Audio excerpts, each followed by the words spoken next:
Good morning, ladies and gentlemen. In this video, I'm about to reveal the subtle art of speaking so people respect you without ever having to raise your voice. Stick around because these game-changing tips could transform the way you communicate for good.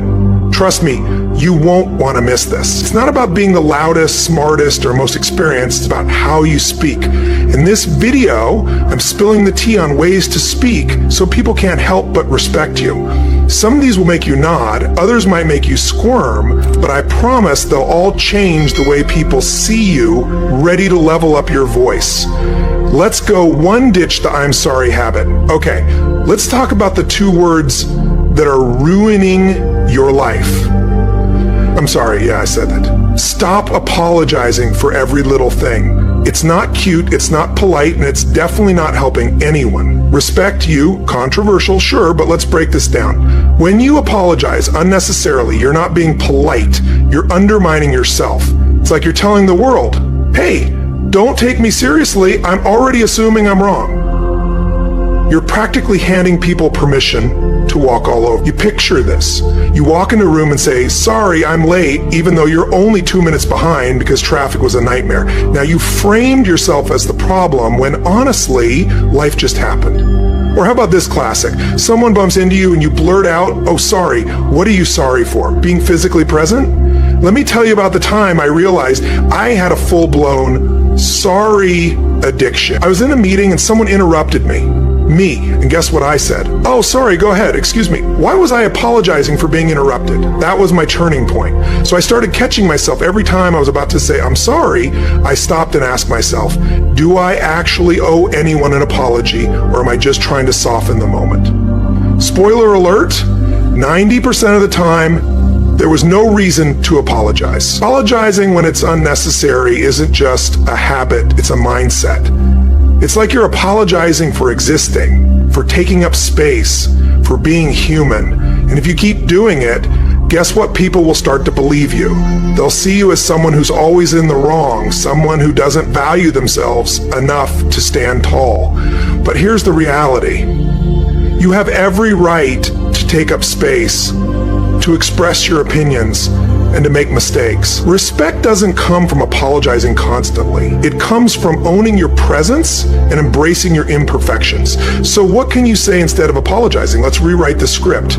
Instead of saying, sorry I'm late, try thank you for waiting. Instead of sorry for bothering, say, do you have a moment? Instead of, sorry, can I add something? Go with, I'd like to add something. Boom, now you're confident and respectful without apologizing for simply existing.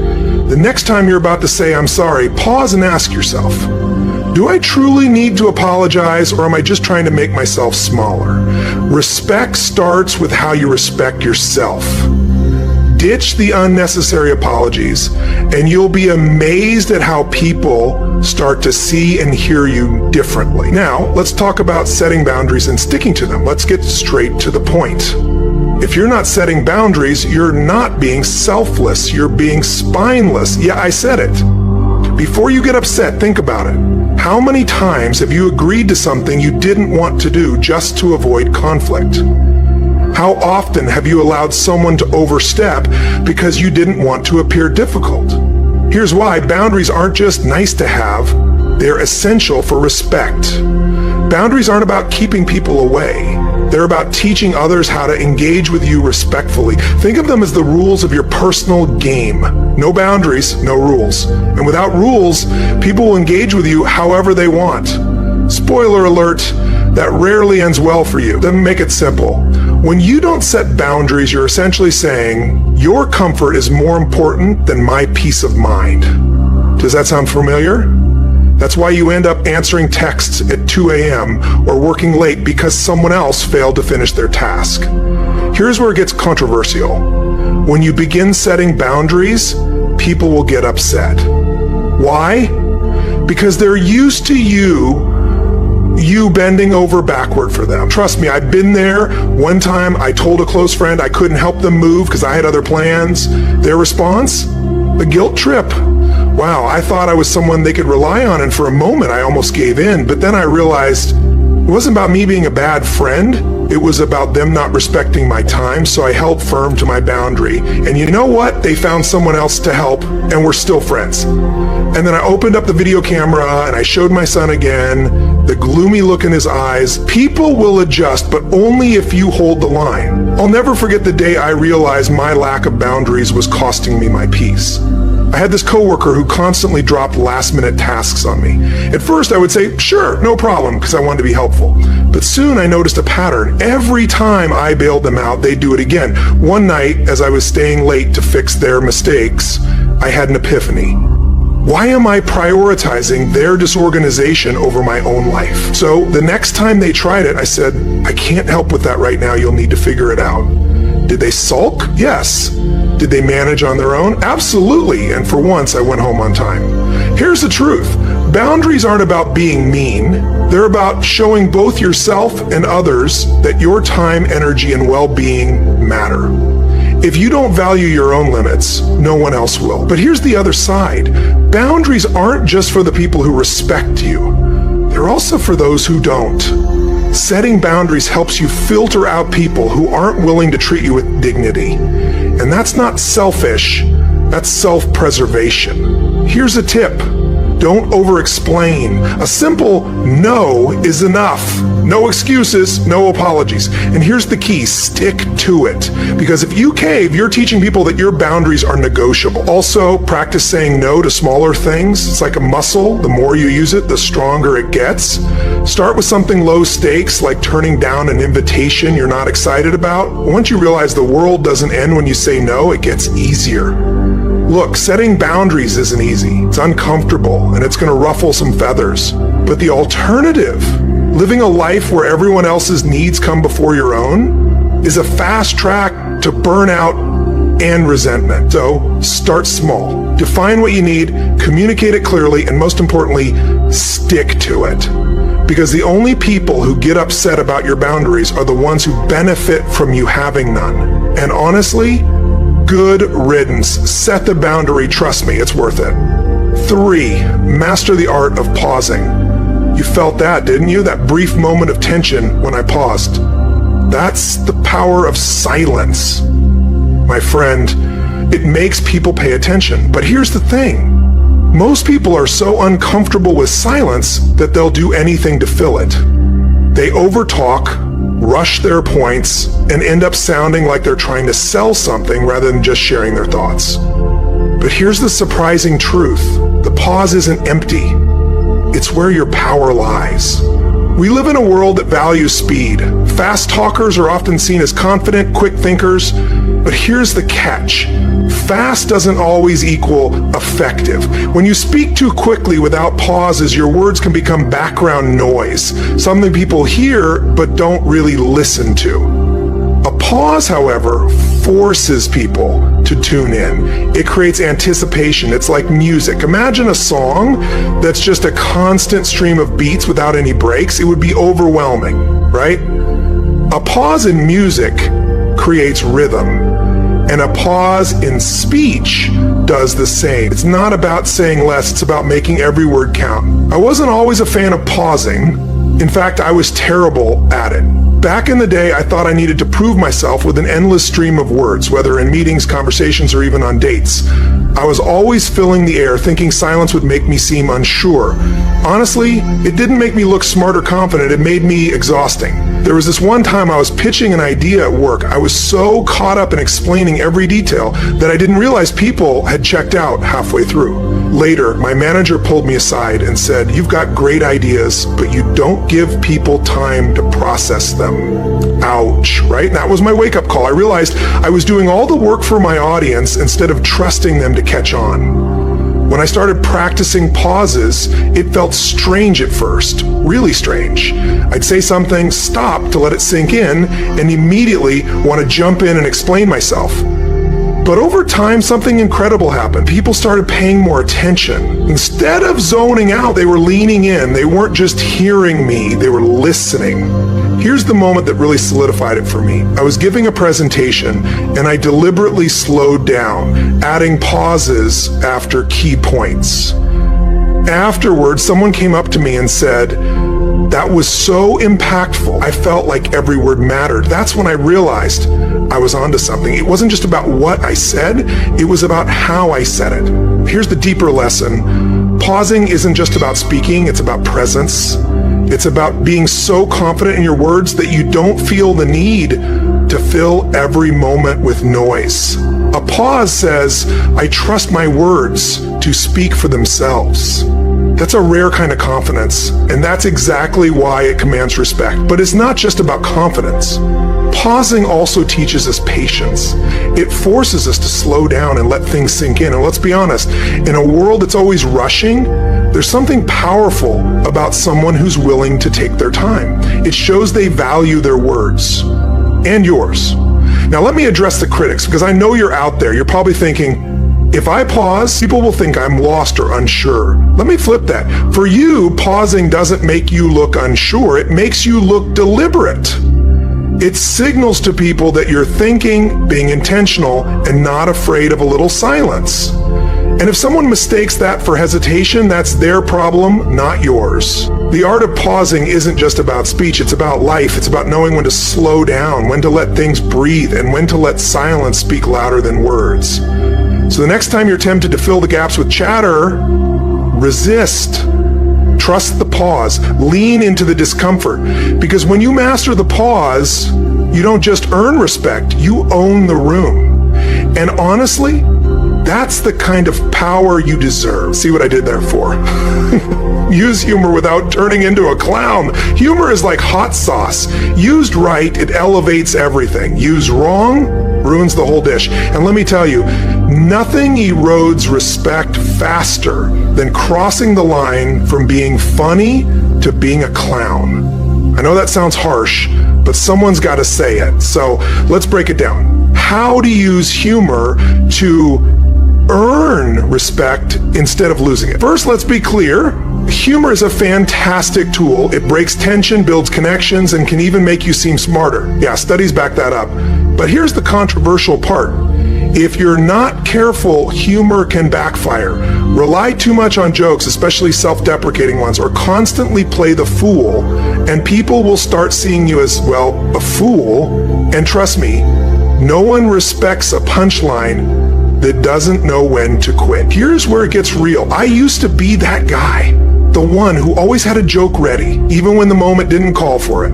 I thought I was being charming, but in reality, I was undermining myself. I'll never forget this. One time, in a meeting, I cracked a joke about my workload, something like, oh, I'm just here to make spreadsheets look pretty. Everyone laughed, but afterward, my manager pulled me aside and said, you're too good at what you do to downplay yourself like that. That hit me hard. I realized that while humor was getting me attention, it wasn't always the kind of attention I wanted. Now, don't get me wrong, I'm not saying you need to turn into some ultra-serious robot. Humor is an incredible way to build rapport and lighten the mood. But here's the key. It has to serve a purpose. Are you using humor to connect with people, or are you using it to deflect, distract, or beg for approval? For example, self-deprecating humor can be great in moderation. It shows humility and relatability. But if you're constantly the butt of your own jokes, people might start to believe it. There's a fine line between laughing with people and giving them permission to laugh at you. Here's the deeper message. Humor is about timing, intent, and balance. When used thoughtfully, it's a sign of intelligence and confidence. But when it becomes a crutch, it's a sign of insecurity. And I know, because I've been there.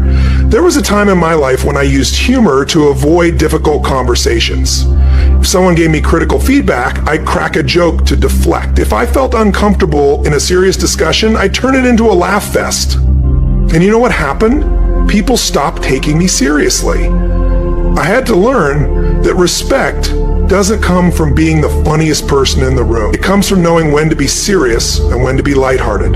The trick is finding that sweet spot. Humor should add to the conversation, not take away from it. It should make people feel connected, not distracted. And most importantly, it should reflect your confidence, not your insecurity. A well-timed joke can show that you're sharp and in control, but a constant barrage of jokes can make you look like you're trying too hard. And let's not forget, humor can be risky. Sarcasm, for example, can either make you look witty or make you look like a jerk. It all depends on how it lands. Dark humor, same deal.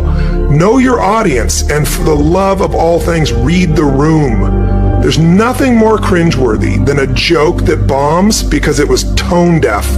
At its core, humor is a form of communication, and like any other form of communication, it reflects who you are. Are you using it to build people up or tear them down? Are you masking your insecurities or showing your confidence? Because here's the truth. Respect isn't about how many people laugh at your jokes. It's about how your humor makes them feel. So the next time you're about to crack a joke, ask yourself, what's my intent?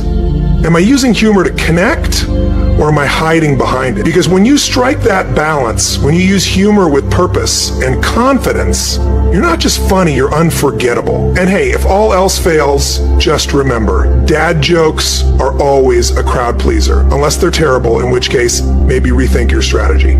5, drop the gossip. Let's get controversial. Gossip. You know that juicy little tidbit about Karen from accounting, or that thing your friend swore you wouldn't tell anyone? That's wrong. You didn't pay for the gossip suck. 2, do you mind if I ask what it is that makes you laugh? We've all done it, right? But here's the brutal truth. Gossip doesn't make you look interesting. It makes you look untrustworthy. And if you're the one spilling all the tea, guess what? No one's respecting you. They're just entertained until they realize they might be next on your list. Now, don't get me wrong, I get the appeal. Gossip feels like social currency. It feels good in the moment, like you're part of some exclusive club. But here's the flip side. Every time you indulge in gossip, you're telling the people around you, I can't be trusted. It's not just about the person you're talking about, it's about you. And if people can't trust you, they can't respect you, period. I learned this the hard way. Let me tell you about the time I got burned by my own love of gossip. There was this colleague of mine, let's call him Dave. Dave was always showing up late. And one day I made an offhand comment to someone else about how he probably had an alarm clock that hated him. It was a joke, but it spread like wildfire. Before I knew it, people were adding their own bits to the story. Dave was lazy. Dave didn't care about his job. The next thing I knew, Dave was the talk of the office, and I was the one who started it. What I didn't realize was that I had created a narrative about him based on one comment. That simple joke had grown into something bigger, something that wasn't just about him anymore. It was about me. I had just shown the team that I wasn't trustworthy enough to keep private matters to myself. And here's the thing, gossip doesn't just hurt the person being talked about, it hurts you too. When you gossip, you put yourself in the same category as the person you're talking about. You're no longer the trusted friend or the reliable colleague. You become someone who's more interested in the drama than in protecting people's privacy. And when people see that in you, they'll start to wonder what you say behind their backs. So here's the point. Drop the gossip if you want to earn respect. Not only will you be seen as more trustworthy, but you'll also be seen as someone who values the integrity of your relationships. 6, lead with empathy. Empathy is a game changer. It's the ability to understand and share the feelings of another person. When you lead with empathy, people feel seen, heard, and valued. And guess what? That makes them respect you. But here's the twist. Empathy isn't about being soft. It's about understanding someone's point of view, even if you disagree with it. When you show empathy, you're not giving up your own values or opinions. You're simply acknowledging that someone else's perspective is valid. Take a moment to listen, ask questions, and really try to see things from their point of view. When you do this, you build bridges instead of walls. You build trust instead of tension. Now, let's face it, not everyone is easy to empathize with. Some people can be difficult, challenging, or just plain frustrating. But that's where empathy becomes a true test of character. It's easy to show empathy when things are going smoothly, but real respect comes when you can empathize with someone who's made your day harder. It's the difference between getting angry and getting curious. I've had my share of difficult conversations, and I've learned that when you respond with empathy, it shifts the whole dynamic. People stop feeling like they need to defend themselves, and they start to open. They start to feel heard. And that respect, that follows, it's genuine. 7, speak with conviction. There's a difference between saying something and saying something with conviction. When you speak with conviction, people take you seriously. They know that you stand behind your words. It doesn't matter if you're making a business proposal, offering a suggestion in a meeting, or simply if you speak with conviction, people respect you because they can sense your confidence and your belief in what you're saying. But here's the trick. Conviction doesn't mean being dogmatic. It doesn't mean never admitting you're wrong. What it means is that when you express yourself, you do it with confidence and clarity. You don't apologize for your opinion or apologize for the space you occupy. You own it. One of the things I learned over time is that speaking with conviction isn't about being perfect. It's about being authentic. When you speak your truth, regardless of whether it's popular or not, people respect you for your honesty and your willingness to take a stand. Conviction also makes you more persuasive. People are more likely to follow someone who speaks with confidence than someone who is unsure or overly hesitant. 8, stay calm under pressure. Let's be real. Life throws curveballs. Whether it's a crisis at work, a tough personal situation, or an unexpected emergency, how you respond under pressure says a lot about your character. And here's the thing, staying calm under pressure is one of the most respected traits you can have. When everyone around you is freaking out and you remain calm, people notice. It doesn't mean you have to be emotionless or cold. It simply means you don't let the situation control you. You stay composed, take a step back, assess the situation, and make decisions with clarity and level-headedness. I remember one particularly stressful project at work. The deadline was looming, the team was stressed, and everything seemed to be falling apart. People were panicking, running around, and acting like the world was ending. Instead of joining the chaos, I took a deep breath, spoke calmly, and suggested that we break things down into manageable steps. People immediately looked to me for guidance, and the respect came flooding in. 9, be reliable. Reliability is one of the cornerstones of respect. When you say you're going to do something, do it. When you commit to a deadline, meet it. Being reliable shows that you value not just your time, but other people's time as well. It's a simple concept, but one that's often overlooked. Here's the reality. If you can't rely on someone, it's hard to respect them. But when people can count on you, they trust you, and trust is the foundation of respect. Over time, this reliability builds a reputation, and people will know that you are someone who follows through. And here's the thing. Once you've built that reputation, it becomes one of your most valuable assets. You actually have more access to things that you used to be. Like, you can hide behind a sentence like, "We are a good team." 10, own your mistakes. Nobody's perfect, mistakes happen, but what truly matters is how you handle them. When you own up to your mistakes, you show humility and responsibility. You also show that you're not afraid to admit when you're wrong. That takes courage, and it earns respect. I've made plenty of mistakes in my career, and I've learned the hard way that trying to hide them only makes things worse. The moment I learned to own my mistakes and take responsibility, people began to trust me more. They saw me as someone who could be honest, even when it wasn't easy. And that kind of respect, it's earned through transparency, accountability, and a willingness to grow. It was a wake-up call. I had been talking over my own success. I had made my point, but instead of letting it resonate, I tried to hammer it in with more words, thinking I could somehow make it better. The reality is, less is often more. When we talk too much, we start to dilute our message, and instead of creating impact, we risk losing our audience's attention. Here's the thing. When you know when to stop talking, you create space for others to process your words. Silence isn't awkward, it's powerful. It gives people the opportunity to think, to reflect, and to form their own opinions about what you said, and guess what? That's when your message truly lands. People don't need to hear everything. They need to hear what matters. So next time you feel that urge to keep talking, pause. Take a moment to breathe and let the words sit. Let them linger. And when you do speak, make every word count. You'll find that people will respect your ability to communicate more effectively. It's not about filling the air with noise. It's about knowing when silence speaks louder than words. 7, be consistent.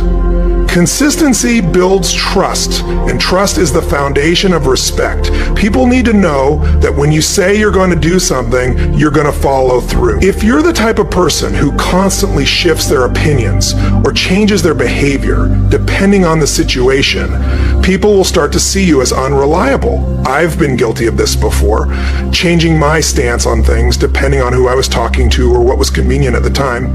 But the more I did that, the less people took me seriously. Consistency, on the other hand, makes you predictable in the best way. People know where you stand and they can rely on you to be the same person in any situation. But consistency isn't just about sticking to your word, it's also about being true to your values. When you consistently show up in alignment with your principles, you earn the kind of respect that goes beyond surface level interactions. It's the kind of respect that doesn't waver, no matter what happens. 8, don't play the victim. This one's tough but necessary. Nobody respects a perpetual victim. Life throws challenges at all of us, but how you respond to them determines how people perceive you. If you're constantly complaining, blaming others, or looking for sympathy, people start to view you as someone who isn't taking responsibility for their own life. Let me be clear, it's okay to have tough days. It's okay to feel down sometimes. But if you make a habit of wallowing in negativity and waiting for others to fix things for you, you're robbing yourself of respect. People respect those who take ownership of their situations, who find solutions instead of staying stuck in problems.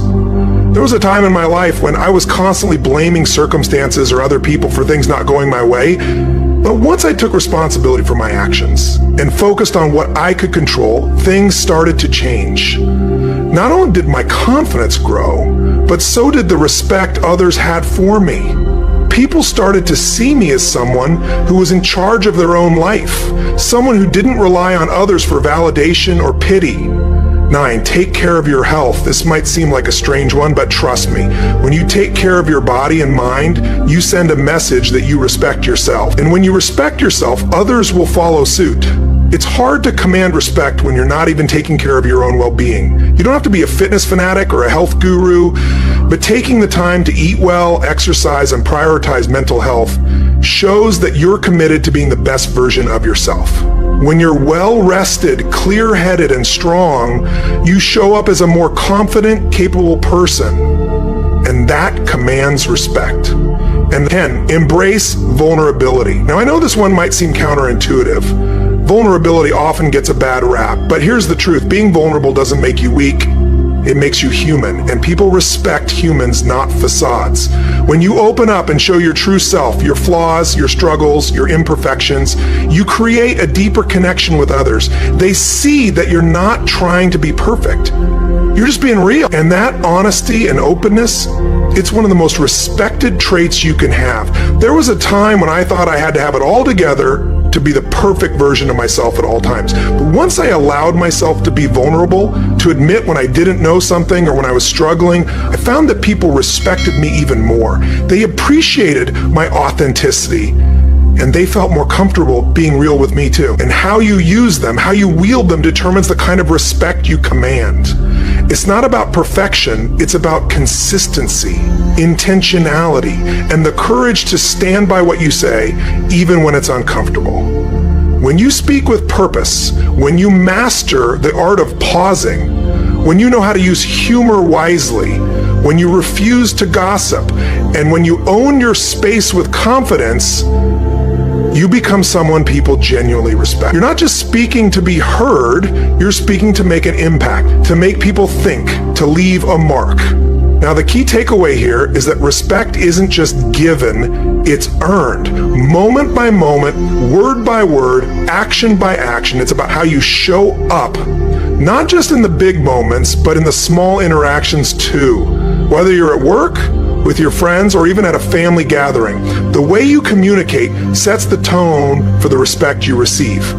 So remember, it's not about how much you talk or how much you impress people with your knowledge. It's about making every word count. It's about being consistent in your actions and words. It's about trusting the power of silence and knowing when to speak and when to stop. And above all, it's about showing respect to others, because that's how you'll earn respect in return. And hey, if you ever feel like you're not getting the respect you deserve, take a step back.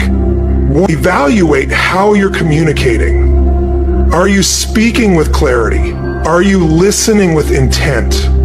Are you showing up authentically? If the answer is yes, then you're on the right path. And if not, don't be afraid to make some adjustments. Respect is a two-way street. The more you give it, the more you'll get it. So be mindful of how you communicate, because words are powerful, and they'll always tell people exactly who you are. That's all for today, folks. Stay true to yourselves and keep speaking with purpose. That's the perfect wrap-up. It's genuine, relatable, and packs a punch. You've nailed it with the call to action and keeping the tone light while still addressing the serious points. This will definitely engage people to not only reflect on their own habits, but also feel comfortable sharing their experiences. The mix of humor, motivation, and practical advice makes it memorable. If you're turning this into content, I'd recommend a strong closing that reflects your personality and reinforces the authenticity you've built. Keep it real, keep it fun, and keep inspiring. You're definitely on the path to commanding respect through your words and presence. Now it's your turn. Start practicing these powerful communication techniques and watch how the world begins to respond to you differently. Remember, respect isn't just something you demand, it's something you earn, one word at a time.